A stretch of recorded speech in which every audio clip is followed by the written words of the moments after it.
We are just so lucky to have Casey O'Callaghan designing our golf course in Belize.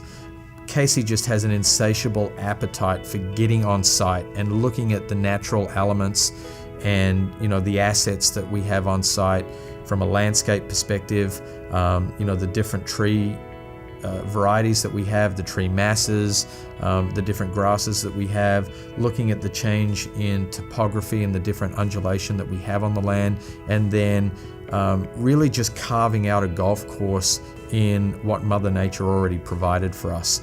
This is a guy that I'm just proud to have his name on the golf course.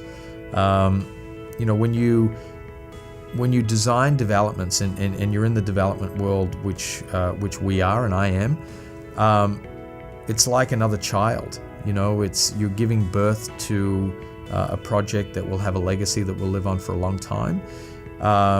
We're giving birth to a project that will see many owners come in and own residential properties within the development, that these will have legacy in and of themselves that will go on for many, many years, that will touch many people and many families.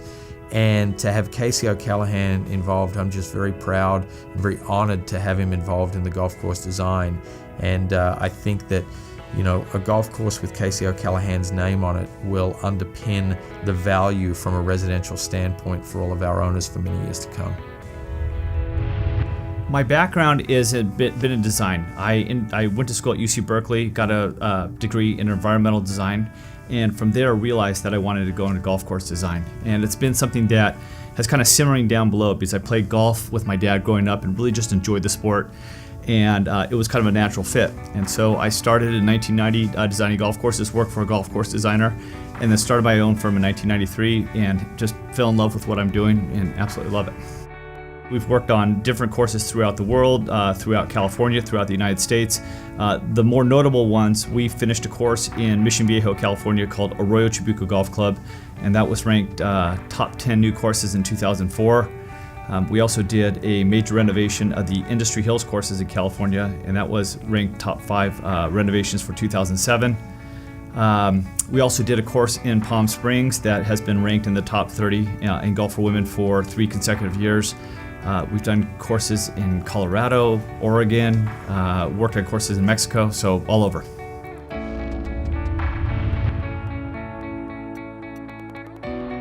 I'm the golf course designer, and I was brought on about 6 months ago. And so basically what we do is we've laid out the golf course. We've got all 18 holes laid out. We're designing the entire golf course from where the tees go, where the sand bunkers go, where the greens, where the fairways, how it drains, how it slopes. And then we're going to coordinate with the golf course contractor and overseeing the construction implementation of the golf course. I met Luke through Bob McMahon, the land planner, and I was introduced. In fact, I was actually playing golf when I got the phone call from Luke saying that that you guys have a project down in Belize and that they'd like to talk to me, and I said, great. So I interviewed with Luke and immediately saw just what an awesome project Kanantik is.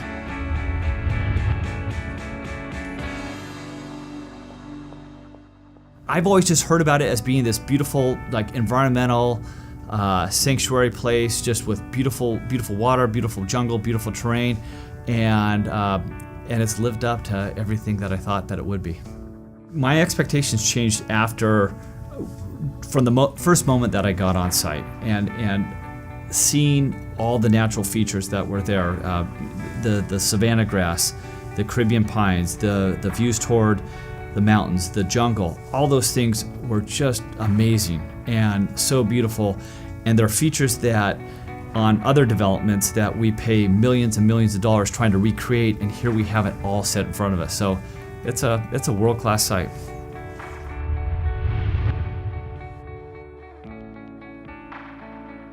One of the reasons why I was excited about working with Luke, first it was just up here, meeting with him, hearing what he had done with Sanctuary, how the model that they had set up for Kanantik, and just the site alone. But what really struck me is when we were down at the resort, and we were down there for 5 days, and it was a busy time, I saw the way that Luke interacted with everybody down there. And it didn't matter whether you were the general manager of the resort, whether you were a guest, or whether you were the person washing dishes. He was invested in every one of them, and in a way that was genuine, that he really cared about them, and they care about him as well. And I think you can tell a lot about a person, whether they're talking to the janitor or the president of a company, and there's no difference. And that's how it is with Luke, and I really admire that. Their enthusiasm on working on the golf course is infectious, and I wanted to work on it. And a lot of times you get projects where you've got a great site and you've got an okay developer, and it's fine, but it's always not that great. And other times you've got a great developer and a bad site, and you work with the site. Here we've got a great developer, we've got a great site. It's a perfect match. My relationship with Bob McMahon. Bob is the land planner of the project, and so he's overseeing basically the planning of the entire development. Gary Kestner is our golf course builder, and Gary comes really well qualified. He is somebody who has built golf courses all over the world, in Malaysia, in Tunisia, in the Philippines. He's got that can-do attitude that he makes things work, and it's not always easy to build a golf course in a foreign country. You've got to be persistent, you've got to be inventive, and Gary has all those qualities. Bob is fabulous to work with, and it's nice working with a land planner who there's a lot of give and take, and sometimes people come in with egos and it's my way or the highway, and Bob's great because he listens, I listen to him, and I think we've come up with a really great plan for the golf course, and the golf course is really set up to be a beautiful resort style golf course, and everybody knows what beautiful means, but with resort style, our goal is to really create a golf course that's going to be playable, that people can go out there, that they're not going to lose their ball, that they're going to have fun, that they're going to shoot well on a course that's just gorgeous, with gorgeous mountain views and jungle views and savanna views, and really nice interest. And we've got a course that's going to probably play about 6,900 yards from the very tips, and probably about 5,000 yards from the forward tees.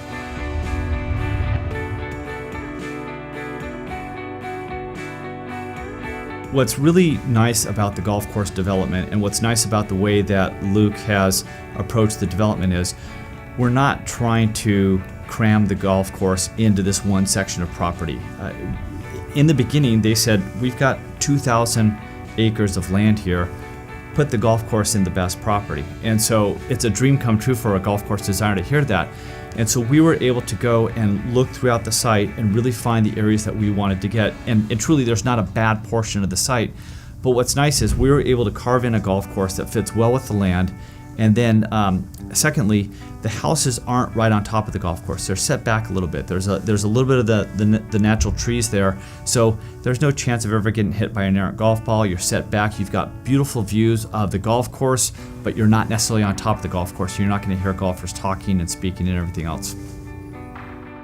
Another part of the golf course that is important to us is making sure that we're good stewards of the land, that we are going to build a golf course that is environmentally sensitive. And ways that we're doing it is we're going to have a real light touch on the land. We're not going to be bringing in large bulldozers and moving mountains and masses of dirt.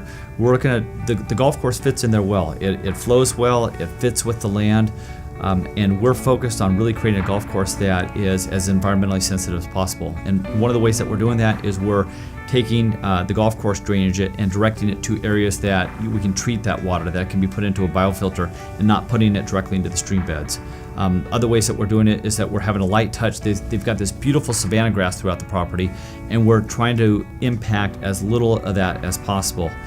There's Caribbean pines throughout the property that are just beautiful, and we've tried to locate the golf course in portions of the property where there's fewer trees, that we can kind of work around the trees rather than just carving right through it. So we're gonna have not only a beautiful golf course, not only a playable golf course, but an environmentally sensitive golf course.